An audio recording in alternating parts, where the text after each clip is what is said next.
नमस्कार मित्रांनो, nature of Pune live 14 या यूट्यूब चॅनलमध्ये आपल्या सगळ्यांचे सहर्ष स्वागत आहे। आजच्या व्हिडिओमध्ये आपण राजगुरुनगर जवळील चांडोली गाव पाहणार आहोत। चांडोली गाव हे तालुका खेड जिल्हा पुणेमध्ये आहे। चला तर मग कुठलाही वेळ न दवडता करूया आपण व्हिडिओला सुरुवात। चांडोली गावच्या उत्तर बाजूला राजगुरुनगर, दक्षिण बाजूला शिरोली, पूर्व बाजूला राक्षेवाडी, खोलेवाडी, मांजरेवाडी आणि पश्चिम बाजूला वडगाव पाटोळे गाव आहे। चांडोली गावचे प्रमुख दैवत असलेले भैरवनाथ महाराज यांच्या नावाने चांडोली गावची यात्रा दरवर्षी भरवली जाते। भैरवनाथ मंदिरात गावकरी प्रत्येक दिवशी पूजा अर्चना करतात। आठवड्याच्या प्रत्येक शनिवारी हनुमानाची पूजा केली जाते।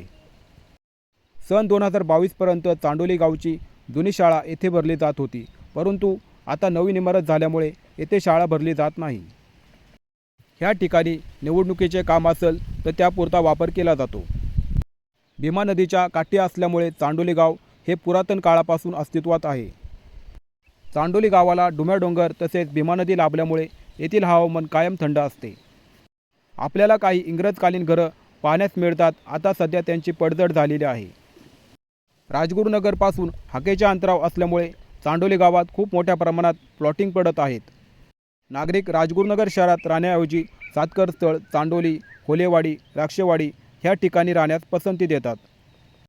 राजगुरुनगरमधील घरपट्टीचे दर जास्त असल्यामुळे लोक ग्रामीण भागात राहण्यास पसंती देतात। गावात गाडे, काळे, वाघबारे, कदम अशी लोक प्रॉपर आहेत। गावात मोठ्या प्रमाणात नागरीकरण झाल्यामुळे गावात अवघी 35 ते 40% लोकच प्रॉपर आहेत। आता जवळपास 60%पेक्षा जास्त लोक बाहेरची झालेली आहेत। बाहेरच्या लोकांची चांडोली गावातील ही पहिली पिढी आहे। बाहेरील लोकांमुळे गावचे गावपण कमी झालेले आहे। मधली आळी आणि गाडे आळी ह्या ठिकाणी प्लॉटिंग न पडल्यामुळे येथे जास्त करून प्रॉपर लोक राहतात। डुमे डोंगर ह्या आळीपासून जवळ असल्यामुळे येथे कायम हवा वाहत असते। डोंगराला कॅनलचे पाणी दिले जाते। येथील लोक विहीर अथवा कॅनलचे पाणी किंवा नदीचे पाणी शेतीसाठी वापरतात। गावच्या काही भागात फिरत असताना अजूनही जुन्या काळात फिरल्यासारखं वाटतं, कारण अजूनही काही घरे जुन्या काळातील शिल्लक आहेत। गावातील स्थानिक लोकांकडे मोठ्या प्रमाणात शेती आहे, जी डुमे डोंगराच्या खालील बाजूस आहे। चांडोली हे गाव भीमा नदीच्या काठी असल्याने चांडोली गावाला कधीच पाण्याची कमतरता भासत नाही। भीमा नदीवरून येणाऱ्या थंड हवेमुळे चांडोली गावचे हवामान कायम थंड असं असतं। गावात लहान मुलांची आणि तरुणांची संख्या खूप मोठ्या प्रमाणात आहे। सध्याच्या घडीला लहान मुलांची संख्या खूप वेगाने वाढत आहे। गाडे आळीत गेल्यावर आपल्याला गणेश मंदिर दिसतं। हे मंदिर जय गणेश तरुण मित्रमंडळ चांडोली यांचे आहे। मंदिरात गावातील लोक दररोज पूजा करतात। तसेच संकष्ट चतुर्थी असेल तर प्रसादाचे आयोजन केले जाते। भजन, कीर्तन, अखंड हरिनाम सप्ताह याचेही आयोजन अधूनमधून केले जाते। गावात हे एकमेव गणेशाचे मंदिर आहे। मंदिरामुळे गावातील धार्मिक वातावरण टिकून राहण्यास मोठ्या प्रमाणात मदत होते। थोडे पुढे चालून आल्यानंतर आपल्याला हनुमानाचे मंदिर दिसते। हे मंदिर चांडोलीतील मधल्या आळीत आहे। या ठिकाणी पिंपळाचे झाड असल्यामुळे येथे खूप मोठ्या प्रमाणात हवा वाहत असते। गावातील अंतर्गत रस्त्यावर गावातील लहान मुले खेळत असतात, तसेच सायकल चालवत असतात। आतील बाजूस जास्त रहदारी नसल्यामुळे गावातील लहान मुले ह्या ठिकाणी खेळत असतात। चांडोली गावातील ग्रामपंचायत कार्यालय शेजारी मोठ्या प्रमाणात मैदान असल्यामुळे गावातील लहान मुले येथे क्रिकेट खेळण्यास तसेच इतर खेळ खेळण्यास येत असतात। चांडोलीमध्ये लोकसंख्या जास्त असल्याने गावातील लहान मुले सुद्धा खूप मोठ्या प्रमाणात वाढली आहेत। सन 2004 मध्ये स्थापन झालेले चांडोली गावचे ग्रामपंचायत कार्यालय आपल्याला आता दिसत आहे।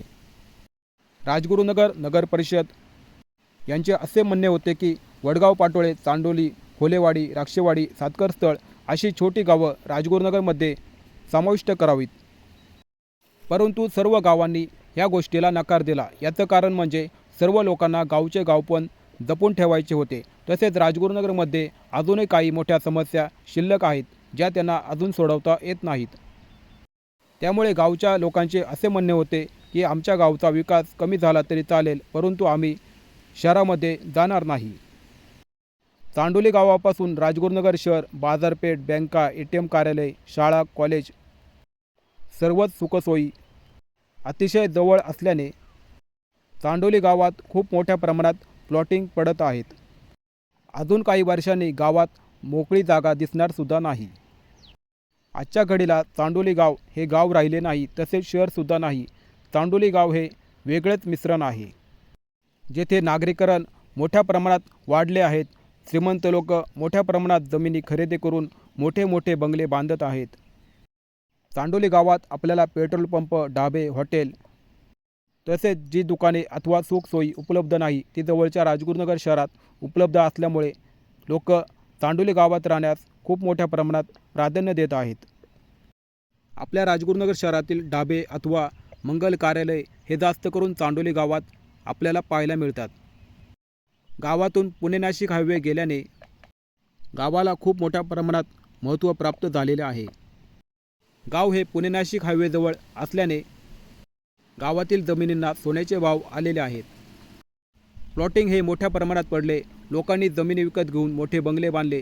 ह्यामुळे ग्रामपंचायतीला सुद्धा मोठ्या प्रमाणात फायदा झाला. ग्रामपंचायतीला घरपट्टीच्या रूपाने आर्थिक पाठबळ मिळत आहे.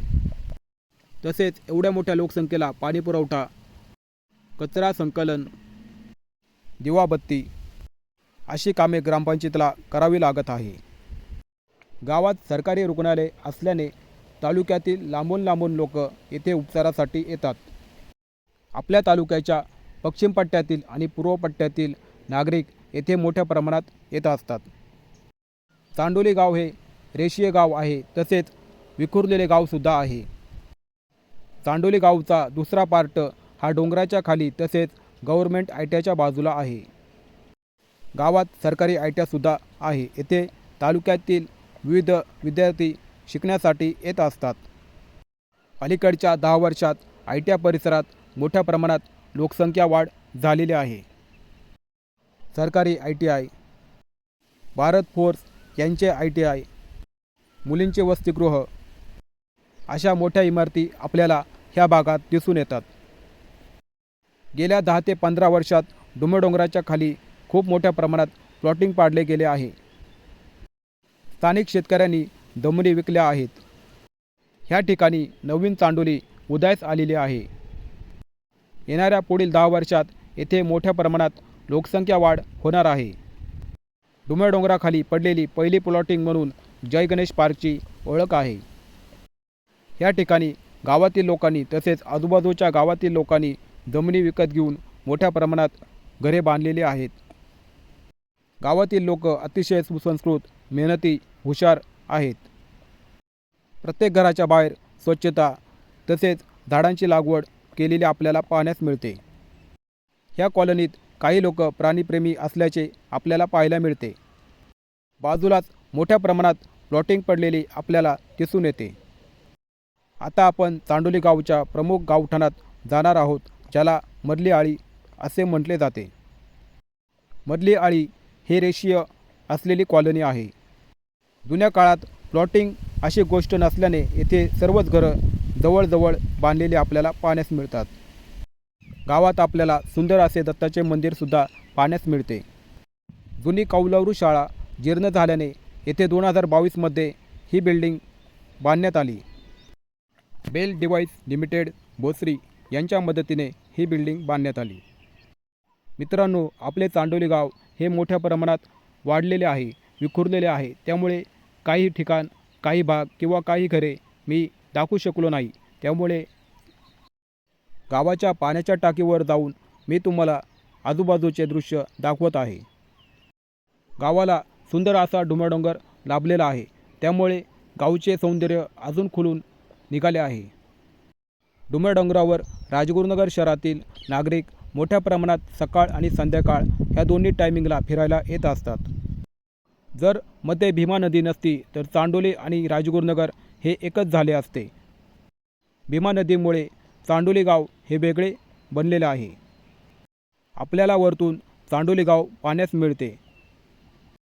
मित्रांनो, जर आपण चांडोली गावामधील असाल किंवा तुमचे नातेवाईक चांडोली गावामध्ये असेल तर आपल्या व्हिडिओमध्ये कमेंट करा. धन्यवाद.